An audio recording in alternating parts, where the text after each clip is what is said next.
राजा रघुवंशी हत्याकांड में अब नए खुलासे हो रहे हैं। इन सब के बीच उनकी पत्नी सोनम यूपी के गाजीपुर में मिली और अब उनका पहला बयान सामने आया, स्टेटमेंट सामने आया है। और उनके स्टेटमेंट में जो बात कही उन्होंने कि खुद मैं पीड़ित हूं, उन्होंने खुद को पीड़ित बताया।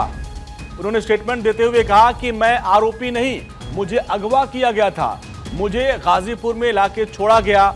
ये सोनम रघुवंशी का स्टेटमेंट सामने आया। वो गाजीपुर में एक ढाबे पर इस अवस्था में पाई गई थी, जो तस्वीरें आप देख पा रहे हैं। इसके बाद उन्होंने ढाबे वाले से फोन लेकर अपने भाई से बात किया। भाई ने पुलिस को सूचना दी और फिर पुलिस ने उनको मेडिकल कराया और वहां से जो उनका पहला स्टेटमेंट सामने आया और उन्होंने खुद को ही पीड़ित बताया है।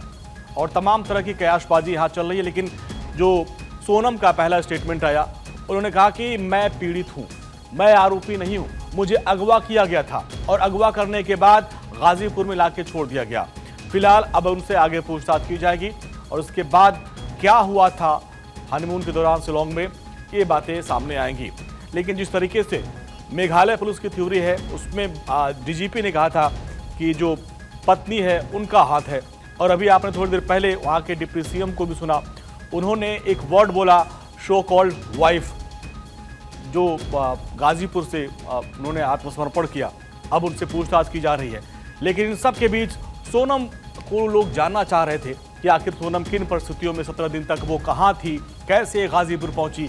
अब जब उनका गाजीपुर में मेडिकल कराया जा रहा है, वहां से जो स्टेटमेंट पहला सामने आया, उन्होंने खुद को बताया कि मैं पीड़ित हूं और मेरे साथ अन्याय हुआ है।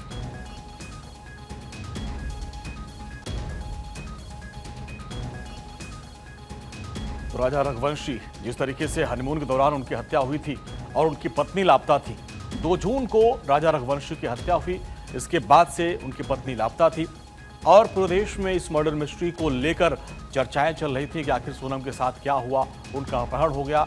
अलग अलग थ्योरी तमाम सामने आ रही थी।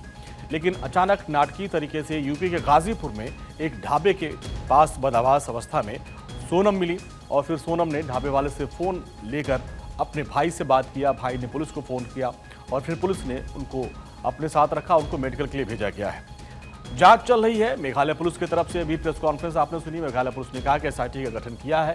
एसआईटी इस पूरे मामले में जांच कर रही है। फिलहाल आप लोग मीडिया से खासकर उन्होंने कहा कि कयासबाजी न किया जाए, क्योंकि जो आरोपी गिरफ्तार हुए हैं, अब आगे एसआईटी जांच में दूध का दूध और पानी का पानी कर देगी और बहुत जल्द इस पूरे हत्याकांड का जो मोटिव क्या था वो सामने आ जाएगा। और वो टाइम लाइन भी आपको दिखा रहे हैं किस तरीके से शादी हुई। शादी के बाद फिर ये दोनों कपल हनीमून के लिए मेघालय शिलांग गए थे, चेरापूंजी के पास गए और वहाँ की घाटी में उनका शव बरामद हुआ। और तभी से सोनम भी लापता थी। मौसम खराब था, तमाम जो एजेंसियां थी उनको काफ़ी दिक्कतों का सामना करना पड़ रहा था।